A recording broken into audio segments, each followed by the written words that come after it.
What up though, YouTube?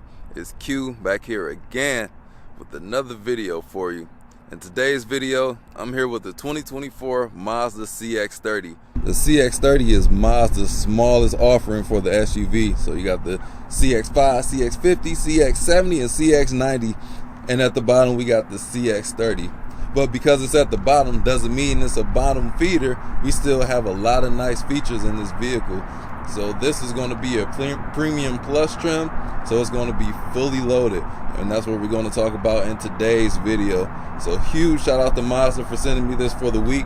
Had a great time with it, and this is also going to be on the list of considerable vehicles to replace my wife's lease with. So the CX-30 is going to have competitors like the Chevy Trax and the Hyundai Kona. So back in the day, the smallest offering used to be the Econobox, but I'm here to say that's not the same anymore. This car is just as premium as the higher end models, and I'm very glad to report that. So we're going to dive into this review of the Mazda CX-30. But before we do, don't forget to like, comment, subscribe, hit the bell, browse the channel.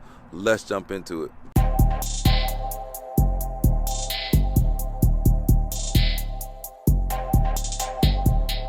This CX-30 is going to be painted in snowflake white pearl.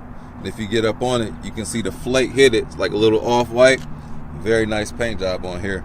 And the total cost of this, as I said, is going to be a fully optioned out trim. The Premium Plus package is going to come with every bell and whistle. It's going to be $38,670. But what do you get for that? Let's go up under the hood and see what's the heart of the beast. Uh-oh, we don't have hood struts. For a car this small, this is a pretty heavy hood, and we do have a prop rod. Thought we were going to have struts, but we're going to have this familiar 2.5 liter inline 4 turbo Skyactiv G engine. So that's going to come with 250 horsepower, 310 pound-feet of torque. If you use premium fuel, you can put regular. It's going to put it down to about 227 horsepower, but premium is what it's recommended, but you can use regular. The CX-30 is not going to come standard with all-wheel drive, and that's going to be mated to a 6-speed automatic. So no dual clutch, no 8-speed auto. We got the tried and true 6-speed automatic. CX-30 is going to be about 3,500 pounds, probably a little bit more than that. And the fuel efficiency is going to be 22 in the city, 30 on the highway.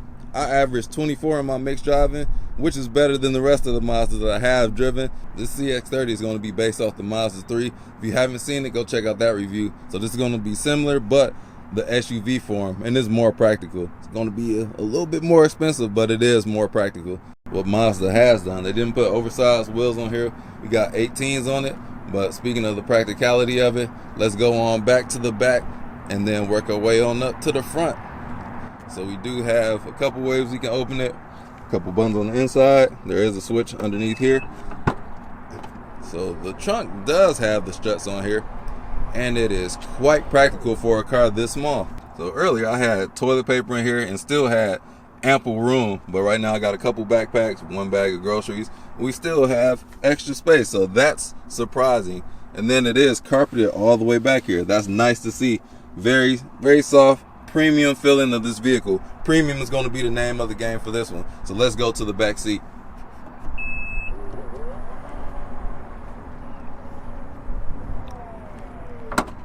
Now going on to the back, you can notice these windows aren't that large, so we got a high belt line on here.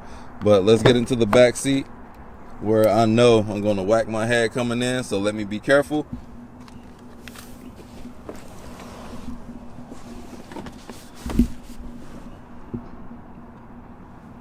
The leg room in here, I got about less than an inch sitting behind myself, so it's not too bad for the size of the vehicle.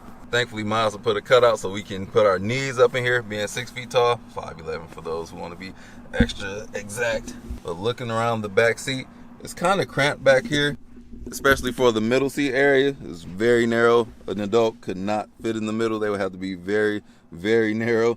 And then we do have a couple cup holders in this middle seat. Not a whole lot going on in the back seat. Notice we do have a contrasting color. We do have brown leather. That's something you don't see too often. So we got brown and black leather in here. The only thing we got going on back here is a couple vents. We don't have an HVAC control. We don't have any power outlets. So let's go on up to the front seat.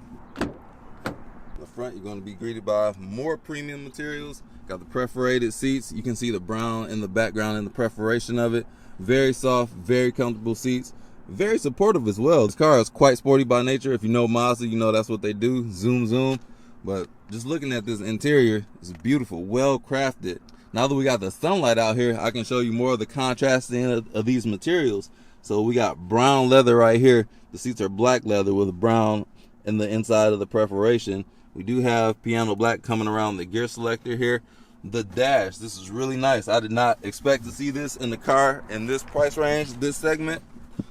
But we do have leather wrap dash, and this is super soft. No creaks, no rattles. And it even extends into the door here. Very beautifully designed. Nice filling materials. Got the brushed aluminum look on the door handle. We are going to have Bose audio in here as well. I'll let you hear that later. And from the looks of this, we got some carbon fiber in here. Okay, Mazda, I see you. We are going to have ample storage. Got pockets in the door. You have a place to hold your phone as a wireless charger. This wireless charger, I let my phone charge for about 30 minutes. Nothing changed on the battery, so it does have the indicator that it is charging while the phone is on there, but it didn't do anything. So that's something that that's a low light, not a highlight. And this armrest, it's kind of quirky to me. So it does got a handle on here. You can slide it forward, slide it backwards.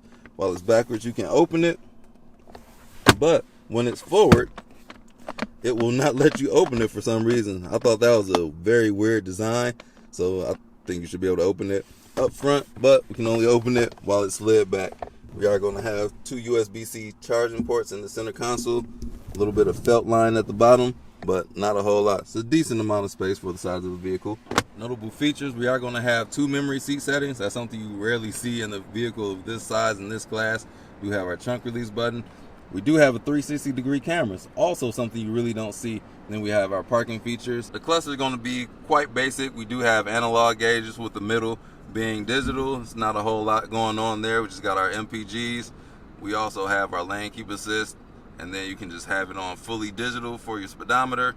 We also have a heads-up display. Useful information, especially when you have the GPS going. It'll show you your directions in the windshield. It also has traffic sign recognition, and it'll show you your speed and what the posted speed limits are. So if you've seen any of my Mazda reviews, you'll know that I love this Mazda's multi-functioning controller.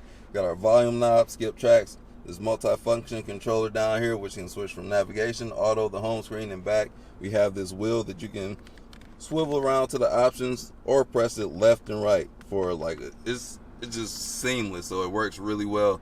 We do have a smallish display, and Mazda doesn't want you touching that while the vehicle's in motion. I have noticed that in a couple of the other vehicles like the CX-90 and CX-50, there was an option to enable where you can touch it while you're driving the vehicle. I haven't seen that option in this car. We have all of our necessary basic commands on the steering wheel. Not a whole lot extra going on the steering wheel, just simple cruise control and infotainment options. We do have a couple small plastic paddle shifters back there, but not a whole lot. This is a very elegant yet simplistic design. HVAC controls, easy to read. It does have automatic climate control. We have heated seats, heated steering wheel, and it'll dial it back once you get to your desired temperature. Dual zone climate control. And this premium plus trim is also going to come with the sunroof. Pretty blue skies on this gorgeous day. Now that we've gone over some of the features of the CX-30, let's spin the block and get it on the road, because that's where it's really going to shine. Let's spin the block in the 2024 Mazda CX-30. So up in the door handle, we got this little indentation. Press it with your thumb with the key fob on you. You can lock it, or just put your hand back there to unlock it.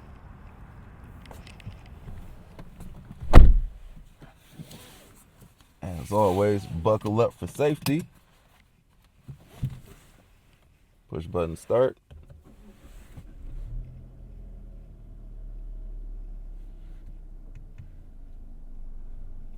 Comes up wireless CarPlay, gets started up extremely fast. First thing I want to do is test this turning radius. Fully lock the wheel.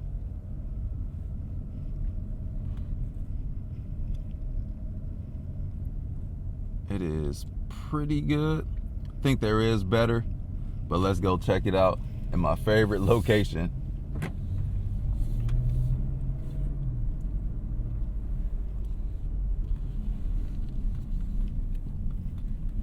So Mazda, with a couple of its other models, the CX-50, they've reintroduced this sharp steering feel. It's such an amazing steering feel to these SUVs that they have. Let's say that on this very bumpy road. But from what I'm told, they benchmarked Lotus for the steering feel. So this 2024 Mazda CX-30, it has that great steering feel to it. Very welcome, because a lot of these SUVs that I have driven, they just have no steering feel at all, and it's kind of ho-hum. But Mazda brings some excitement. Can we make this turn? Yeah, super close, super duper close, but we made it. Not all vehicles can make that, so great turning radius. Now let's test how bumpy it is and how quiet the interior is.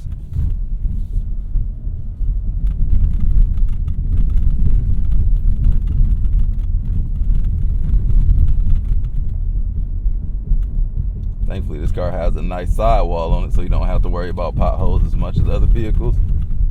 The bigger the tire and the thinner that sidewall, those potholes will be victorious, but we don't have to worry about it in here. And compared to the 3, it does obviously have a higher ride height. So if you want to get over more obstacles and avoid scraping, the CX-30 would be for you. The Mazda 3 is a cheaper alternative, but I do appreciate the room and the practicality of the CX-30.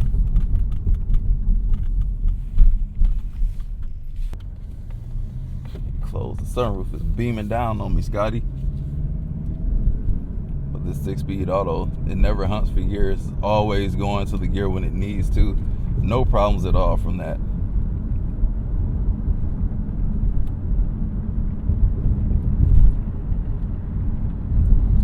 It's quite quiet in here. Very premium feel.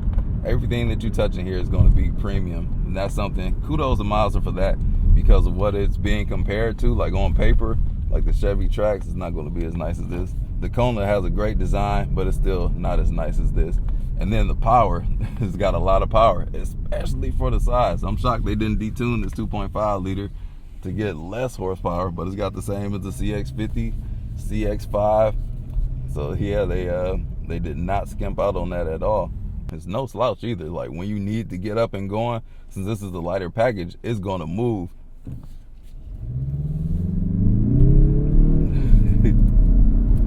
Unassuming, very unassuming in this vehicle. The steering feel is just gonna be amazing. This truly handles like a car.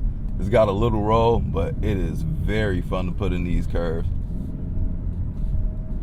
It does have the pumped-in engine noise. It sounds a lot more rambunctious than what it actually is, but it's good to hear on the interior. It sounds good, the pumped-in engine noise. The actual engine note, not that good.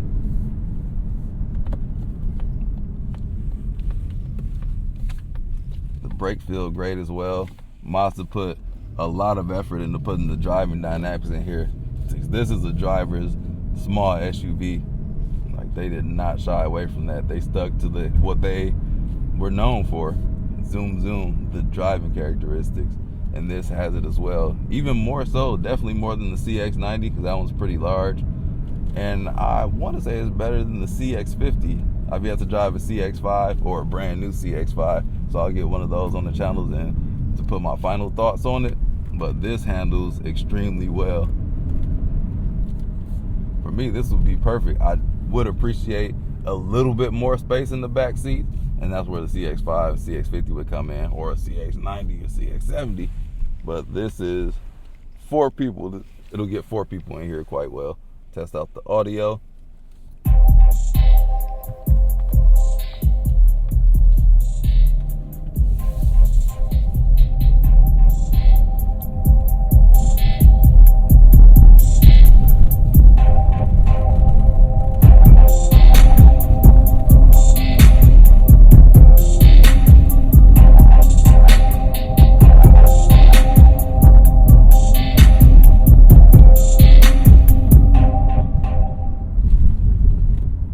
Audio system sounds great in here. The higher you turn the volume up, it doesn't lose its clarity at all. High treble, the bass is good. Great.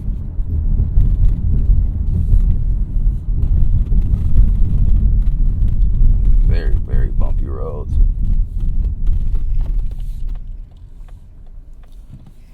So now let's see what it's like from a almost stand still. Let's do a rolling start.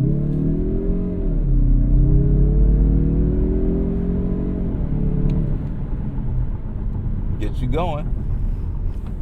And then having all-wheel drive, like if you live in a snowy area, I'm in the snow belt, Michigan, Detroit to be exact, like all-wheel drive will be welcome here, especially if you're in the hillies area. All-wheel drive, welcome. This is very nice to drive. I cannot hide that at all. This is the driving inputs, the steering feel. This should be the benchmark of all SUVs driving dynamically wise. This Mazda's just done so many things correct on here. It's quiet, premium, it's a great value, and it drives well. Like, who could ask for more than that? Now the price is going to be a little bit steep. So with that turbo engine, it's going to cost you a few grand more. You can get this premium plus trim with the naturally aspirated 2.5 liter. I would probably go that way if I were buying one with my money. It'll be for my wife, so she don't need the extra power. She's not a driver like that. But I'll see what those are like as well. Visibility in here is great. As I did mention earlier, we do have high belt lines, so it does kind of feel a little bit dark, so you have less window, less light to come in here. But having a sunroof, that'll help brighten it up in here. This is going to have adaptive cruise control. You can turn it on and off with the press of these buttons on the steering wheel, as I demonstrate that now. So once you come up on vehicles, it'll slow down automatically for you. Has a ton of safety features too, like it'll stop if you're about to run into somebody, blind spot warnings, pedestrians, like every modern safety tech feature that you would think about is in here. I'll give you all the little stress of what the road noise is like on the highway, just cruising at speed.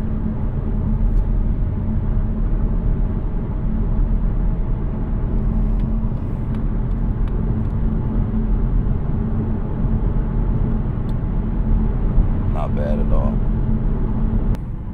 Testing out the power to pass.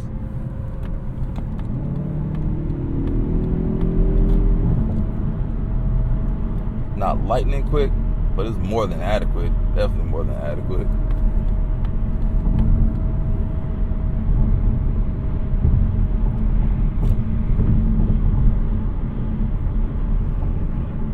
Oh, we got the ops in front of us. Alright, they got out the way. So I knew they were going to be dilly-dallying coming up on this curve, that I took this route just so we can do. I want to see how it really handles. I know it's going to be great. So let us see. Slow down a little bit. Recommended speed 25. That's it. That's all y'all got.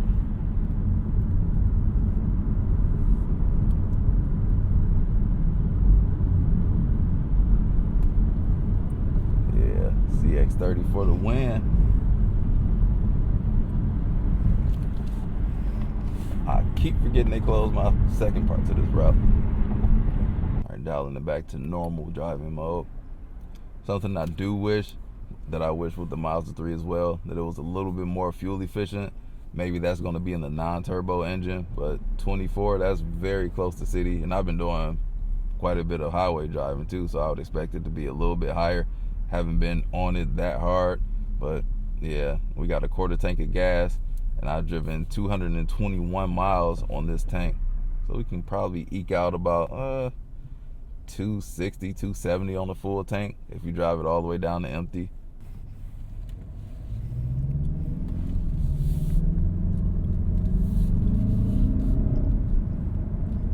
So who will be the target demographic for the CX30?